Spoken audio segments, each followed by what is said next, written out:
Testing. Can you hear me? All right. Hello, everyone.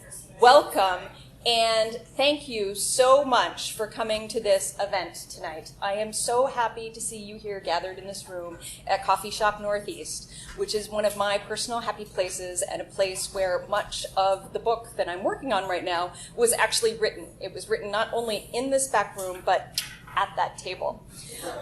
Before we begin, I would like to acknowledge that we gather within the traditional homelands of the Dakota people. The word Minnesota comes from the Dakota name for the region, Minnesota-Makoche, translating to the land where the waters reflect the skies, or cloudy waters. I acknowledge the long history of land theft and violence enacted against Indigenous people on the land we gather on, and acknowledge the strong current of Indigenous resistance flowing through our communities today. I encourage you to research and meaningfully support the tribal nations whose land we find ourselves on today. Today's reading is made possible by the voters of Minnesota, so that might be you, through a grant from the Minnesota State Arts Board, and thanks to a legislative appropriation by the Minnesota State Legislature and by a grant from the National Endowment for the Arts. We have a suggested donation of $5. If that works for you, great. If it doesn't, there is no worries. We are happy to have you here. The money will go to support the artists who are reading tonight, as well as to the work of Everyday Miracles, an organization that has been working for 18 years in Northeast Minneapolis to improve birth outcomes and reduce health disparities. Childhood education, childbirth education, and doula services are provided at no cost to families covered by state funding insurance and Medicaid. Additionally, tonight, I have a couple things I would like to point out to you on the side table. We are recording the event so that you can see it later or we can share it later. If you would like us to send you the link after the fact, let us know with the email, and we promise not to do anything evil or nefarious. We will not share it with bad people. It is just to send you the link to this. Additionally, I have other material available from Mental Health Support Services. A local men's depression support group called Face It Foundation has just begun a new podcast. I have information from them. They've recently switched locations, so they don't have a ton of stuff to hand out. Same with the doulas at Everyday Miracles. They just are switching up all their materials. They don't have anything to hand out. But I do have, for those who are still interested, the current ECFE calendar and information on contacting ECFE, the Early Childhood Family Education, where many of the people in here met. That's how we met. And that was part of providing the support here. So please take advantage, have a look, get some information. That would be great. Today we have 3 readers. Each of us will read for about 10 minutes, and then we'll have at the end, I hope, a short time for a Q&A. My script that I wrote beforehand says, I'm starting on time and would like to end at 6. I'm not starting a time, and we'll just end when we're going to end. So, I am rusty at in-person gatherings and want this event to be a place of support for everyone, not one that drains us. So, if all goes well, we're recording, and this event will be available also at a later date. So, look, I said a sentence. It said, before you leave today, please check out our... I wonder what that was. All right. And now, even as I said that, there was something else I was going to say. I'm very nervous today, so please bear with me. I'm so excited to be here today with my 2 friends reading to you from our creative works, fiction and nonfiction, about the challenges of mental health and parenting. I remember what I just forgot. It was, quick poll, how many people within the last week have felt like you're struggling?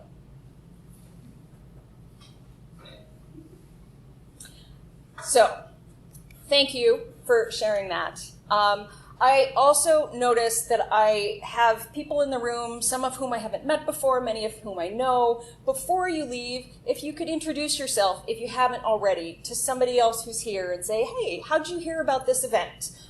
Make that human connection, because we couldn't gather in person for a long time, and now we're all vaccinated, and so we can, which is one of the joys that we can experience together here today. So that, and also the recognition that many of us out there are struggling, and we often get together and we say, hey, you're looking great, and we don't talk about what might be going on behind and under the surface. And so that's one of the things we're going to talk about today. We also have, as many of you know, snacks and beverages right there in the corner. So please, eat as much as you want, take advantage of it. It's great, thanks to the Coffee Shop Northeast, who is providing all that for us today. The first thing I'd like to do now is introduce my friend Hadar Copley-Woods. Hadar is awesome. She is a Minneapolis-based sci-fi fantasy writer, radio commentator, and essayist with pieces and performances in places such as Minnesota Public Radio, Apex, Story Club Minneapolis, Science Fiction and Fantasy, and Best American Erotica. You can find her work at hadar.com.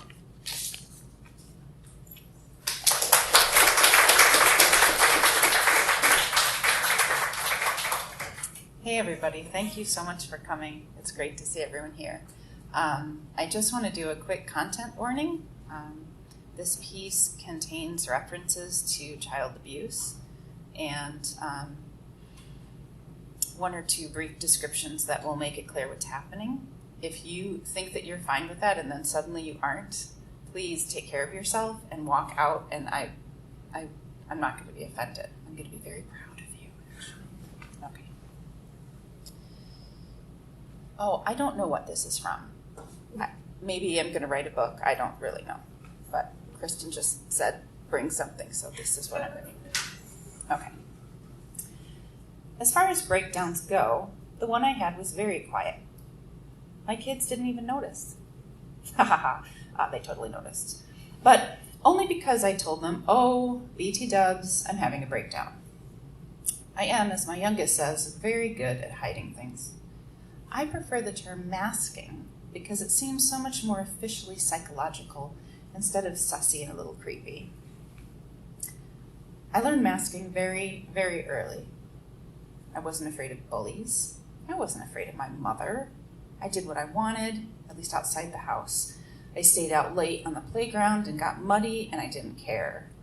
I squinted because I was tough and mean. Not because I needed glasses, but no one had noticed yet. I strutted around, squinting and bragging and climbing trees and fighting and talking tough. I was 7. Man, did I have swagger. Nobody would know how much my stomach sank into my guts when I heard my mom's car pulling into the parking lot. Nobody would know that my dad, whom I worshipped, was sometimes, rarely, but oh so memorably, really fucking scary. So I had years and years and years of practicing looking tough when I was terrified, mouthing off when I wanted to hide under the desk, smiling at white male managers and agreeing that, yes, what a great idea that was, covering up when I was in pain so well that sometimes I wasn't even aware of it, and acting delighted when one of my kids wanted to read the same goddamn stupid book or make me play with their stupid, boring kid crap. So I guess it's not a surprise that I had to tell them that I was having a breakdown. It went something like this. In March of 2020, a bunch of my black friends were sharing around a photo of a white girl with her hair clumping in mats and laughing in a sort of horror-struck fashion. Her mother labeled them dreads and talked about how natural they are. I clicked through. The comments section was full of what you'd expect. This is cultural appropriation, you're neglecting your kid, that head looks like a filthy rat's nest, blah, blah, blah. I looked at the hair. It looked just like my little sister's hair did in junior high. I decided to leave a comment. I'm not writing to call you neglectful or talk about cultural appropriation, I wrote. I just want you to know that hair like this is going to retain moisture and start to get moldy and smell like mildew. Ask me how I know. In response, people started posting court documents.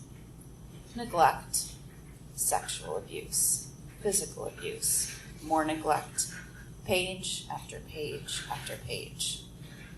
And I became flooded. I'm 13. It is 1984, and we are in the basement of the farmhouse. We means me, 2 of my little sisters, and my mom.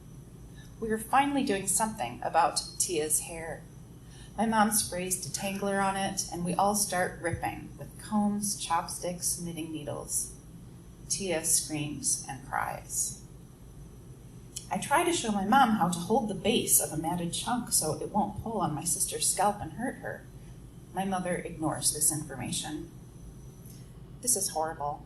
We are inflicting so much pain on her, but it's been matted up behind her head, hidden under 3 braided mats for a year now, and it just has to get taken care of. It feels like we're torturing her. I start to cry too. Then it is all done. Her hair is damaged, but it falls halfway down her back in thick, wavy locks. Now, says my mom, getting out the scissors, to teach you to take care of your hair. I stand there open-mouthed. She could have cut her hair before we tore through the mats. It would have been much less painful. I get my waist-length hair cut just like hers. It's super cute, I tell her, keeping my eyes on the ground.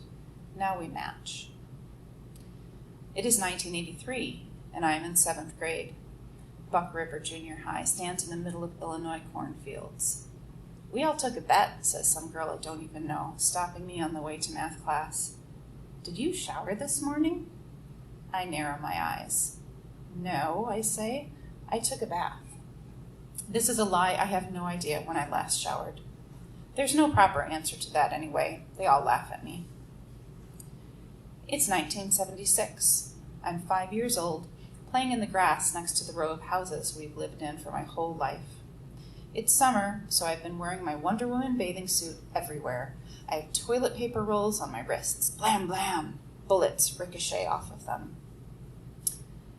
I don't want to play with her, says a girl who must be visiting someone because I've never seen her before. She stinks. My gut goes hot. I do not stink, I bellow. Vicky Barber, whom I have a terrible, terrible crush on that will continue all the way through high school, comes over. Come on now, she says to the girl. She's playing. Leave her alone. She looks at me with pity, and I think, oh God, I really do stink. Memory after memory, flashback after flashback poured through my brain and just dumped its shit there. Everything I did prompted another horrible memory or flashback. The proof of my parents' neglect was everywhere I looked. So that's how I went from a basically functional, if of course self-hating middle-aged woman with lots of damage she was bearing up under okay, to a giant, flailing, terrified mess.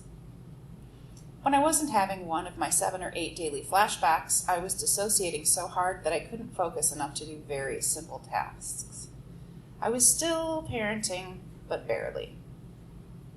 I felt like the star of a made-for-TV movie about some loon and her triumphant blickety-blah, or maybe her frightening descent into madness. I did the following: dropped to a crouch and covered my head to avoid the images between my fucking ears, pulled at my hair, found myself shaking, almost fainted, and yelled out, "No, no, no!" when a flashback came for me in the grocery store. Held my head and rocked back and forth. I'm sure there was more. But never in front of the kids or at work. I was in a meeting talking about SEO and how to incorporate it better into our website and blah, blah, blah, blah. And then I wasn't entirely sure if I was in that meeting or if my mother was beating me with a hairbrush, screaming, "This isn't hurting, this isn't hurting, why don't you cry?" And yet, I was smiling and laughing at appropriate times when his voice made a joke sound, and making suggestions and not tearing off my fucking skin, and getting my list of tasks and assuring him that I would do them. But I didn't do them. When I wasn't in meetings, I stared into space, missing deadlines and dissociating. I started having flashbacks multiple times a day, over and over and over. I couldn't concentrate on anything except plastering a smile on my face and staying upright. Something had to change immediately. So, I had a terrifying conversation with my boss, who was completely shocked that I had PTSD and had been having flashbacks at work repeatedly because he hadn't noticed a thing. But he was actually quite kind about it, telling me that nothing matters except my health, which made me cry, and I filled the paperwork out to go on short-term disability. My eldest reacted to my announcement that I was going on leave at 60% salary as I thought she would, like a total fucking asshole. Yelling, demanding to know if I can even pay the mortgage, telling me that we're already poor, as if she had any good goddamn idea what being poor is like. When I asked her if her material desires meant more than my mental health, she said, "You're already dealing with this. You're getting EMDR once a week." I walked away because I'd had enough EMDR to not hit her, but not enough to not want to hit her. I emailed my friend Mims. "If you were really my friend," I wrote, "you would come over here and kill these fucking kids." The next night, my son, who has depression and knows that not showering is a mental health sign, offered a bribe. If I showered, he would allow me one kiss on his cheek the next day. He was in a mom-hating phase just then and hated for anyone to touch him, most especially me. "You're worried about me," I said. He shrugged. "Kinda," he said. I was touched, but I probably wasn't going to shower. That kid was okay. I guess I'd email Mims and tell her I took back what I emailed last night, right after therapy. That's it. Thank you so much.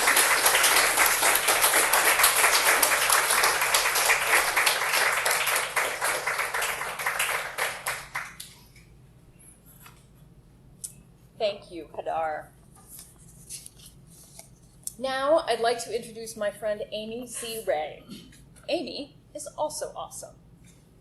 Amy has published work in Talking Stick, Typishly, Homestead Review, and others, and was a recipient of a 2018 Minnesota State Arts Board Artist Initiative grant. She writes fiction and poetry and is a freelance writer and editor by trade.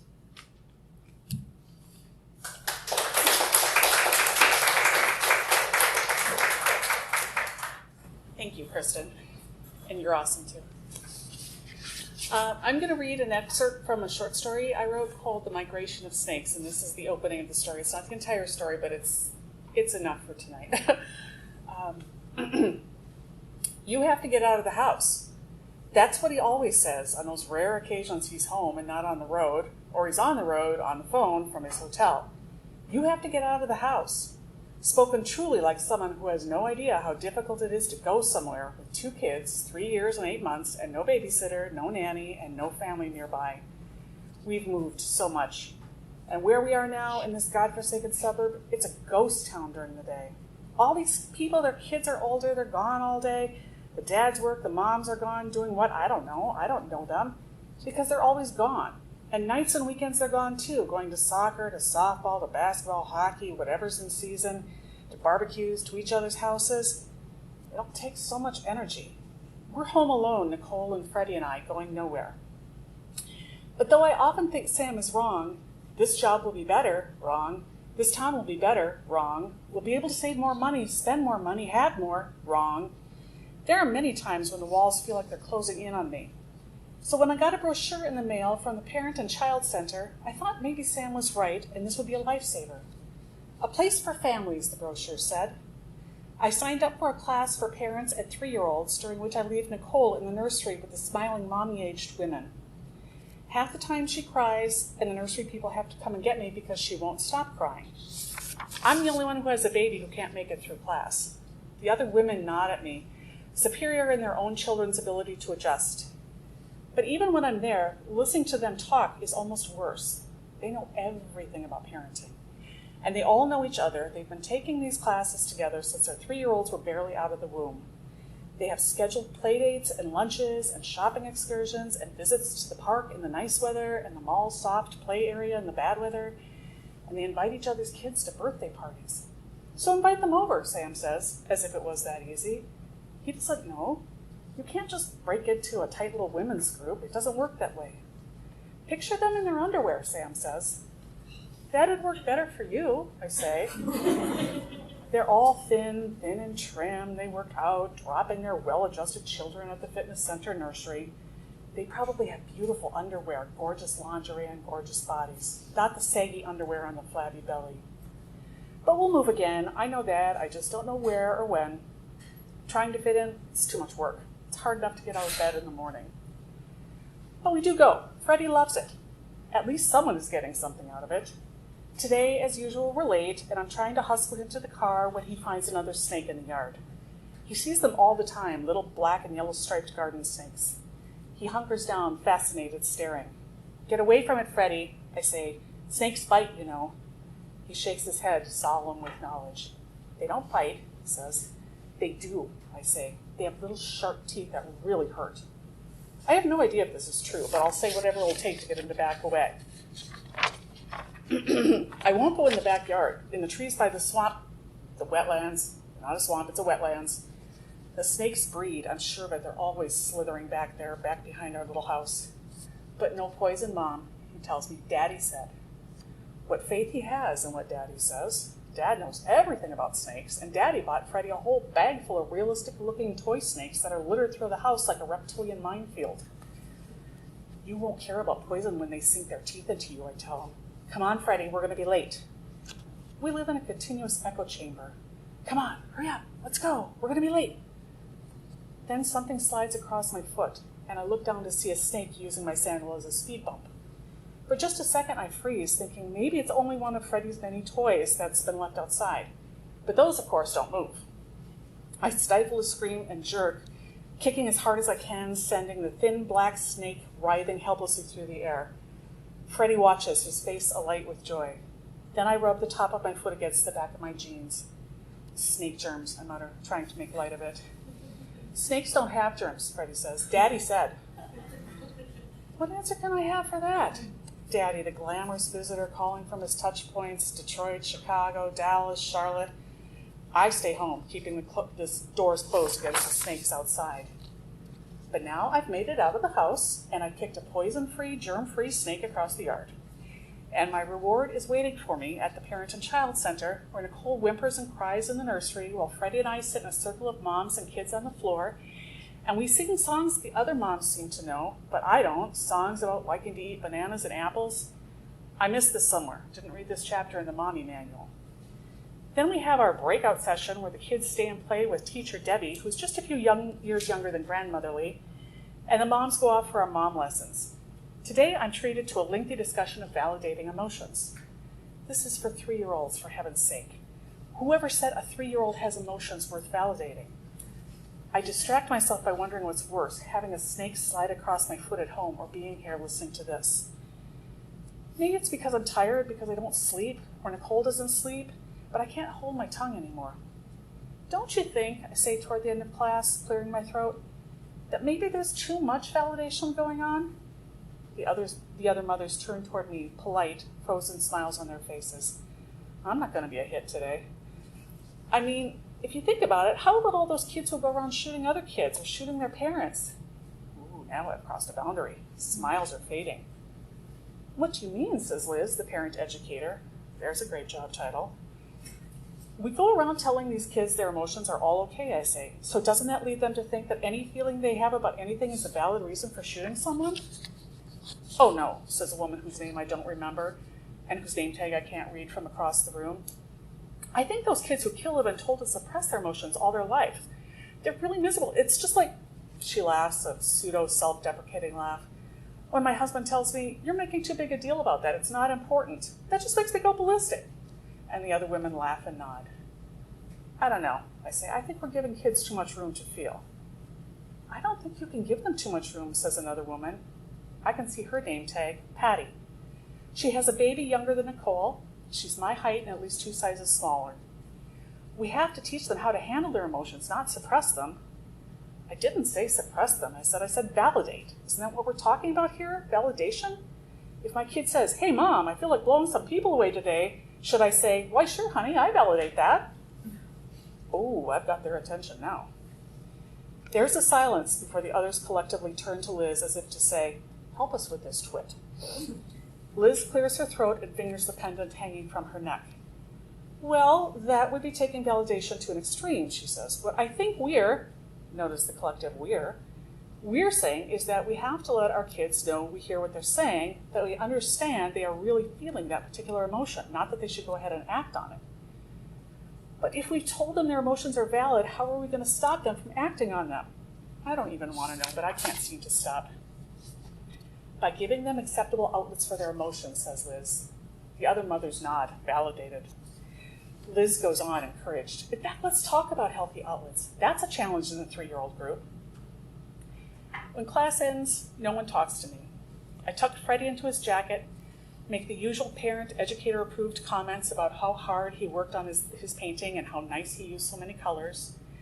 Around me, the other kids are being tucked into Gap and Ralph Lauren jackets, shinier and more impressive than the blue fleece jacket from JCPenney that Freddie wears. Someday, there will be money for better clothes, Daddy said. I tell myself I don't mind when I see the other mothers lingering in the hallway, chattering brightly. I tell myself it's just something that didn't work. That's part of life when I stop by the office and withdraw from the class. But it feels like giving up. I'm a mother and I'm a woman. I'm supposed to belong here. But I don't. As I'm leaving the office on my way to pick up Nicole from the nursery, I walk by a cluster of women from the class, all of whom stop talking when they see me. More of those polite smiles, no one meeting my eyes. Freddie seems to know what I'm doing. I don't want to go, he says, pulling my hand to keep me from exiting the building. Stay. Can't, I say. Class is over. I pull him harder than I mean to, and he collapses on the floor, howling. Nicole watches him, her big eyes bright, then they fill with tears. Freddie, I say, trying hard to sound loving in front of the attentive receptionist and the silent women behind me. Come on, honey, it's time to go. He just cries harder. Now Nicole is whimpering. I lean down to whisper into Freddie's ear. You have to go, I hiss. Now, come on, I'll take you to Burger King if you stop this right now. Bribery, I know, is not highly thought of at the Parent and Child Center. That was a topic for 2 whole classes. Freddie whimpers, but at least he looks at me. Burger King? He says loudly. Yes, I nearly whisper, but you have to come now. And so we go. Thank you.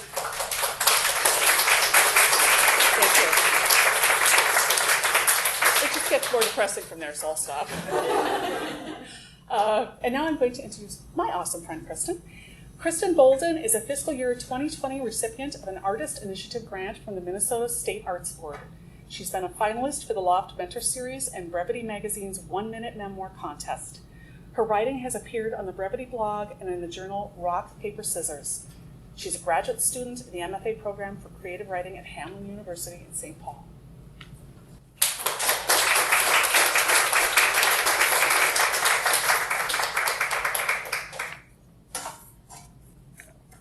I want to talk a little bit about the grant before I read from the writing. Because one of the things I hope you guys will learn about is that it's really good to be an artist in Minnesota. That there is money, as we've said, that is built into the structure of Minnesota to help support the arts in our community.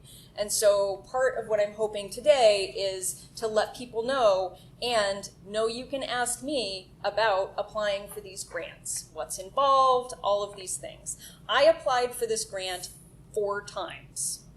The 5th time was the time I was finally accepted. And I just had to do it 4 times and not give up in order to keep going. So what I received in support was that the grant from the Minnesota State Arts Board gave me time, space, and the ability to work with a mentor on my memoir. At the start of the grant period, at the start of 2020, I had a manuscript that braided together multiple timelines and stories. For a long time, I was convinced that this was the way to tell the story. I had a fancy diagram of a bow tie structure and everything. I told myself I just had to become a better writer to make it work. After Kate, my mentor, read the braided draft, she asked what would be so terrible about telling it chronologically. Sometimes the simple solutions are the ones it takes a while to recognize. I unbraided it to find 3 main storylines: drinking and getting sober while I was in college, getting engaged, planning a wedding, and then breaking off the engagement in my 20s, and going through a suicidal postpartum depression after the birth of my second child. Rather than one braided memoir, I had 3 short coming-of-age tales. Since each involved danger and death, either literal or figuratively, I retitled it 3 Stops on the Road to Disaster, Mistakes I Almost Made. I'll read an excerpt from 2 of the sections tonight. And spoilers, just so you don't worry, my family and I are lucky that we got the support and help that we needed at the time, so we're all healthy and well. So even if some of what I read is upsetting, it all has turned out really well in the end. I do want to give a brief content warning. I will be writing about alcohol abuse, alcoholism, and depression, suicidal ideation, thoughts, and possible child abuse. So it's not easy. If you feel you need to leave to take care of yourself, I highly encourage that. But I'm going to start off at the part in college, so it's very different from what came before. My 19th birthday was on a Saturday, perfect for partying. That afternoon, I received a vase with 20 pink rosebuds nestled inside ferns and baby's breath. Happy 19th, with one to grow on. Love, Mom and Dad. My friend Gunnar and I met that afternoon for cigarettes. He handed me a small package. It was a novelty book, How to Cheat on Your Budget. Taped inside the front cover was a picture of me pressing a key into a beer to shotgun. He'd written below, a promising young Georgetown student. I'd just taken a sip of Diet Coke, and I felt the fizz burn through my nose as I almost spit it out, which caused him to laugh and me to laugh harder. Classy as always. He handed me a second item, a mixtape of songs we listened to while we smoked, like I Touch Roses by Book of Love and Oh L'Amour by Erasure. It closed with Hang On Sloopy by the Ohio State Marching Band, a nod to our shared hometowns in Central Ohio. Once I recovered the ability to breathe and speak, I gave him a hug and said I hoped to see him at the pub later that night. In addition to the roses, my parents sent a chocolate cake. After dinner, my new friends of spring semester gathered. Thoughtful Nina, one of the nursing students, had gotten plates, forks, and party hats. Most of my new friends were nurses, but I wasn't the only outlier. I was taking the one English class I was allowed as a business student that semester. My English major friend Tanya had taken the class the semester before, and we chatted about the readings. "Why aren't you an English major?" she asked me, given how excited I was talking about the class. "I want to get a job after graduation," I replied. The words had been passed on to me by my father. I'd come to believe they were my own. In the tiny dorm room, there was barely enough space for all of us, but there was plenty of cake. Not even 2 months before, I'd wondered if I should transfer from Georgetown. Now I was surrounded. I was a Protestant from Central Ohio and a business student, different in multiple ways from these others. These East Coast friends teased me for saying things like tennis shoes and pop, and joked that I was a heathen. I protested that Episcopalians were basically Catholics with divorce and less guilt. They didn't buy it. Still, I'd been folded into their group so seamlessly that the discomfort of first semester was hard to recall. At the bar that night, one of the guys we were with dared me to drink a beer for each year of my birthday. I could never turn down a challenge. I remember toasting to the 12th beer, or was it 13? After that, things got fuzzy, then went blank. I woke around 7 a.m. to the smell of roses and vomit. I'd never puked in my sleep before and hadn't been sick from drinking since before I'd left for college. I lifted my head from the sticky pillow. The roses were a lopsided blur of pink. I hoped my other contact lens was in its case. Heart racing, eyes burning, mouth tacky and foul. I couldn't figure out what to do first. I glanced at my roommate's bed, which was empty. I should get up and clean up, I told myself. Instead, I reached for the phone book and looked up Alcoholics Anonymous. I put my pink princess phone to the side of my head that wasn't caked in puke. A woman with a friendly voice answered and asked how she could help. I told her I thought my body might have a problem processing alcohol. She didn't say anything. I stumbled through an explanation. One of my friends from high school's dad was an alcoholic. The friend never drank since he was predisposed to alcoholism. I didn't think I was an alcoholic, but my dad drank a lot. Maybe I was like my friend? I asked if there was a blood test. She assured me there wasn't one, but said perhaps I could attend a meeting. Would I like to know where and when the next one was? I'm not an alcoholic. I don't need a meeting. I'm just having some trouble with drinking. She continued to offer help, which I declined, but I said thank you and goodbye because I was polite. I went to the sink to rinse the chunks from my hair and swish my mouth out. I stripped the bed and hoped I had enough quarters for multiple loads since I'd gotten it on my comforter. At least the laundry room was empty because it was so early. So was the bathroom when I went for a shower. I was glad to avoid explanations. I scrubbed at my mattress to get the smell out, periodically sticking my face in the roses for relief, even cracking the window for some winter air. I kept my door open so my friends could find me for breakfast, but they didn't get up for hours. In movies, people who go out drinking always sleep till the afternoon. My rapid heartbeat and various bodily miseries always woke me up early. I couldn't even sleep it off. I joked to Gunnar once that my heart rate was so fast, maybe it qualified as exercise. He insisted it didn't work that way. Hours later, at breakfast, in what was becoming a new habit, I asked my friends questions, searching for clues about what had happened. They said I'd made it to 15 beers. I told them I'd thrown up in my sleep. Nina was horrified. Thank God you didn't choke. Isn't that how Jimi Hendrix and Janis Joplin died? I waved off her concern. I was walking and talking? I asked.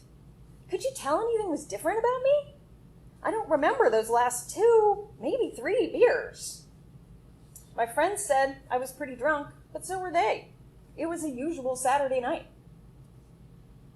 When I got back to my room after breakfast, my roommate was there. I worked at my nerve to ask her why she hadn't slept there the night before. Shifting her feet, not meeting my eyes, she said it had smelled really bad. I am so sorry. It was not the first time I'd apologized to her about my drinking. It wouldn't be the last. Yet that night, after dinner, my friends and I went back to the pub. Gotta get back on that horse, somebody said. Boot and rally, someone else chimed in. Possibly that was me. I didn't black out or throw up that night. Bringing the first beer to my lips was a little scary, but my arm knew the rhythm. The rest of the beers that night went down just fine. Like me, just fine. That's from an earlier segment in the book. And then this is from the third segment in the book about the postpartum depression. It's short.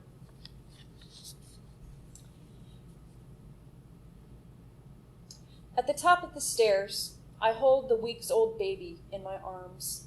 He is crying, and I fight the urge to shake him. Instead, I clutch him closer, perhaps too tightly. His squawks go up a notch. From the living room, the 2-year-old screams about something, anything. I can't tell anymore. As their cries crescendo, I squeeze my eyes shut as if that might block the noise. I am turned inside out by these boys and their unending need. I open my eyes and focus on the painting at the bottom of the stairs. Inside the heavy, silver-painted frame, the Potomac River churns below the Key Bridge, a mix of dark blues and greens. I like the look of the water, full of shadows and swirl. I could jump, I thought, down the stairs with the baby. We'd be better off. The water draws me in as the cries intensify. I'll give you something to cry about, I think, as I stare at that water under the bridge. A thought breaks the surface. The stairway is short, wide, carpeted. It's not likely I'd succeed. I focus on the water again. I crave a return to that dreamy, dark space. But the moment has passed. I loosen my grip on baby Gus and place each foot square on the steps as we descend. Downstairs, I place him gently on the playmat, then turn my attention to Drew. Not today, I think. At least, not like that. That's it.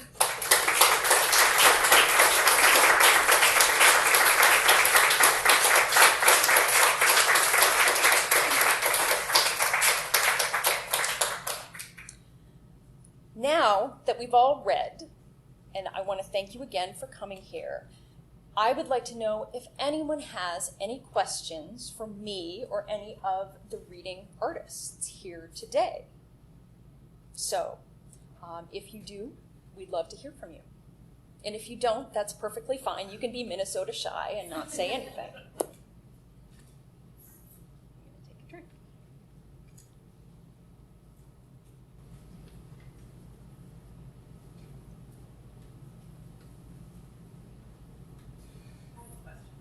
Yes.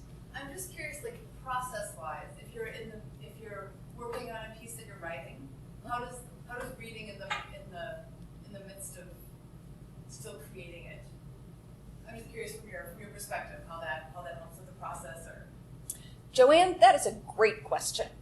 Her question is, how does reading fit into the process of writing and revising? It's a really good question because I read a part of this memoir several years ago, here in this room at another reading with other friends at the time. And it was a different segment of the memoir at the time. It was much more focused on the postpartum depression.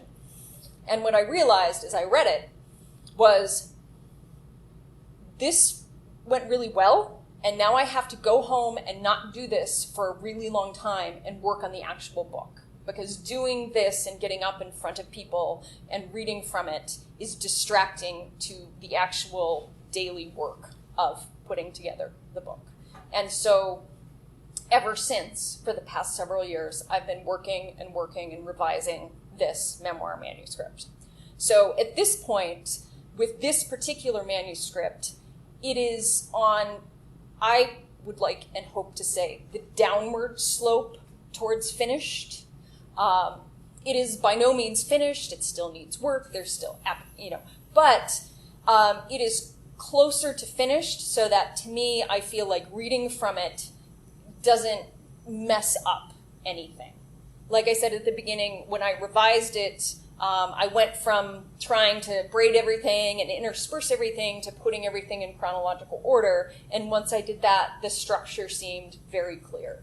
So for me, at least, reading from this, when the piece is closer to finished, doesn't mess with the revisioning process. So this piece, I'm closer to finishing. I'm working on another piece, a fiction piece, that is early, and I'm not going to read from that because that would mess me up artistically. It would be confusing, I think.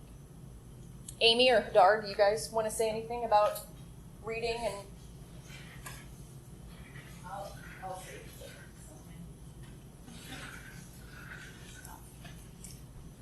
I never admit to myself that I'm working on a book or a longer piece. And so I think that when someone says, do you want to read something? And I say, okay, I'll grab this. I'll either use a short story that is already out there, or I'll read this bit that I don't know why I wrote except for the reading.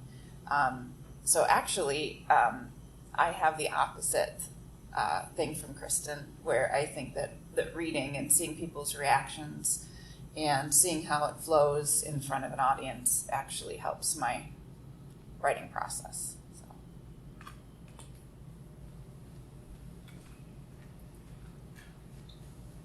And I have a slightly different perspective in that this is a really old story that I wrote, probably 15, 16 years ago. And for those of you longtime Twin Cities folks, it was published in The Rake, if you remember The Rake.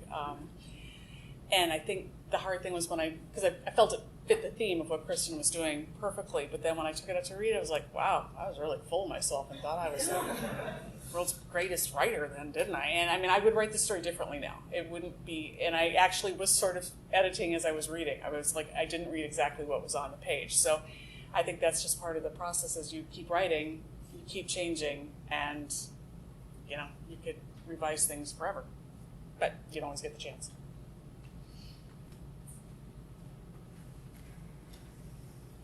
Any other questions about the Minnesota Arts Board, about creation, about anything? Oh, I'm supposed to do that. Michelle. So you mentioned that you have a mentor you've been working with, or somebody who's been working with you, and I know that we're in the MFA. I'm just wondering about with a project that's been going on this long, do you have a core of reader editors that you work with, or how does that work from a process perspective? Working on a longer piece over time from a process perspective has involved many people over time. That when I began working on this many years ago, I was part of a writer group that met regularly at this coffee shop at this back table, and we would simply meet to write together. And we would try to produce 1,000 words a day. And this was early on in the drafting process. Soon after that, I decided that I wanted to have more intense writing instruction. So I started in the MFA program at Hamline University, where I am now. And I met other people in my classes. And then some of the pieces of my memoir I read in those classes or read versions of those classes and then got workshop feedback from my classmates. Additionally, there are friends outside of Hamline, like Amy and Jacob and at different points Hadar, who have read my work and who we have traded feedback or just given feedback one way, thoughts and stuff like that. So one of the things I've found in Minnesota is that there's a great community for writers at every level to be friends with and to support you at whatever level you need, from being an accountability partner to, hey, let's get together and just write 1,000 words today, to read this paragraph and tell me where it needs work, to read this manuscript and give notes. The benefit to the grant for me was being able to pay a mentor to read my entire manuscript, to focus on it, and to give me the broad-based feedback that really would help me, and to do it both at the beginning and again at the end, so she could mark and comment on the changes over time. Hadar, Amy, do you want to add anything to Community of Writers? Do you want me to bring you the microphone? No. Okay. I just don't have that much to say, but Okay. This is a great place to find other writers, and writing groups. There are some people who don't find them useful, but I think most people do. And if you feel like you're stuck on something, getting together a writing group where you know you have to come in every week or every other week with another installment is great motivation, and also other people are smart and useful. So, Amy? That sounds great. Okay. And if it doesn't work, keep looking. And one of my go-to pieces of advice is if you don't know other writers, go to the Loft and take a class at the Loft, and you will find other writers. Pay attention to whose writing you like and whose comments you like, and then get their email and decide to be their friend. You have to be pretty intentional and active about spotting the people that you want to be friends with, and that's how I've formed friendships over time. I had a blog called Girl Detective that was one of the Twin Cities' first literary blogs a long time ago, and that's how I met my friends Vince and Amy, because they read the blog, they commented on the blog, we all decided we liked each other, we lived in the Twin Cities, we became friends in real life. So following through on that is one of the ways. You have to not be shy. Or, it's worth the risk to make the friendships and the connections for the other artists who are going to support you, because you're going to have those days where it feels like everything is hopeless and I suck and this is ridiculous and worthless and why am I even doing this? And then they'll just say, like, it's okay. Have a coffee, have a cookie. It's okay. All right. Any other questions?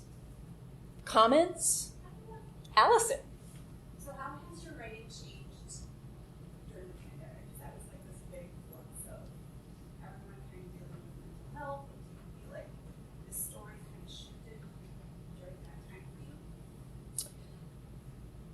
For me, it meant that I had to leave my house a lot more often than I was before. Because before the pandemic, my kids went to school, my husband went to work, and I had the house to myself.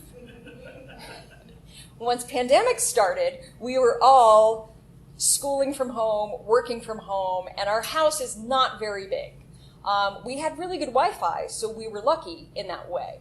But what I found was that I had to find cheap places to rent, where I would go for weekends, either to a hotel or a property, or I rent a studio share at the Loft downtown, where they have 7 open studios, and you can go anytime and go in the building, and you can only read or write there. You can't talk. You're forbidden from talking. So no meetings or no work, but if you read or write, you can use one of the studios. And it used to be before pandemic time that they would have, they might be full on a Saturday morning, say that, but now in pandemic times, it's never full. So I had to find creative ways to find quiet and space and get out of it, because some of the topics of my memoir are depressing, and it takes a little cushiony space to think about it. It's not something I can just dive into and dive out of. So getting creative about getting out of the house was one of the main things. I was lucky enough to be able to keep writing and to keep finding these ways to do really intense revisions on the book in between semesters at school, or in between, say, long weekends if I didn't have any homework. A lot of writers I've talked to have said that they just couldn't write for a long time during pandemic. It was too stressful. For me, writing was a way to escape the stress of the pandemic. So I got lucky that way. Hadar, Amy? I had a breakdown. And you're here. Hooray. Vince? So you say that now that you're kind of on the down slope of your of this piece, and you're feeling like you're getting close to done, what reflections do you have on getting started that you would share with somebody else if they wanted to get started, or things that you would do differently looking back, or what advice would you have in getting started on the adventure that you're on in your writing career? Take a loft class. They're going to be virtual in the fall, but or take any class. That Hamlin is doing an online class in August, and for people not at Hamlin, it only costs $100. And so you might as well take it. It's only $100. I mean, you will get $100 worth of value out of it. But take a class, find some writers, or find some place to create accountability. The writer Jamie Attenberg earlier in the summer did something called 1,000 Words of Summer. She's revising it starting August 8th through 13th, where she's doing it again. I've been doing that because I'm generating work for a new project. NaNoWriMo, National Novel Writing Month, has camps throughout the year where they do 30-day sprints where you can create and you can find tents with friends and things like that. Plus, there are a lot of books where you can do self-guided work as well. So any of those things that gets you to a point of putting pen to paper, I also recommend just get a pencil, get a pad. I'm super into writing by hand lately. That's the project I'm working on by now. I write by hand. I try to type it up eventually so I won't have to type up the whole thing. I've fallen really behind and I'm now really scared about typing things up. But it doesn't require anything more than a pad of paper, than paper and pencil. Paper and pencil are cheap. And there are also lots of free writing classes and places to meet. I noticed, I think it's next weekend, there's a free writing class here offered by a woman named Robin Sauerwein for aspiring writers. So look around, look to your local coffee shops, and ask writing friends as well, because they'll know. But generating for me is very different from revision or late stage revision. So, and I'm doing both. Basically, I generate in the morning and I revise at night. So, different hats. And I plan events like this one. And you know what, that's more an answer to the question before about how, like, doing readings, and that it was not very possible for me to keep generating and plan this event. Like, I had to put the generation on hold while I was planning this event. So, all right. I would add, Go ahead. I would say, I would add to that at least of the writers that I know seem to be pretty evenly divided between those who love to do first draft and those who love to revise. But I have yet to meet a writer that seems to really love to do both. I mean, reading first draft is like pulling teeth. I hate it. It's just like every word is awful. I want to erase it the minute I write it. And but once I have it first draft, oh my god, now I can revise. But I have writer friends who think first draft is the most wonderful thing. So once you figure out what you are, then you can kind of go with yeah, you know that the first draft is a nightmare. You can set goals and work on that, and get a huge sigh of relief when the revision process comes, and vice versa. Also, Half Price Books has a great writing section with writing books, and I have a bunch of writing books that I really enjoy, some of which are, and some of which are better than others. A local Minnesota one that I really love is So You Want to Write by Brenda Euland. Is a great one to read because it's both sort of Minnesota history and writing as well. So just getting a book and reading a couple pages a day and setting that as your goal. Writing Down the Bones by Natalie Goldberg is the classic there. But so is The Artist's Way by Julie Cameron. So. All right, everybody. Any other questions or comments? I've kept you beyond my hour, and I feel bad because I really was trying to keep it to an hour so I didn't stress anybody out and make anybody besides my anxiety worse. So. Thank you all for coming. Check out the information here. Leave your information if you want a link to the recording, which will hopefully be awesome and lovely. Take some food or drink with you. Enjoy it before you go. And say hello to someone else who's here or me before you go, because I'm just so excited to see you all in one place. It's been a delight. So thank you, everyone.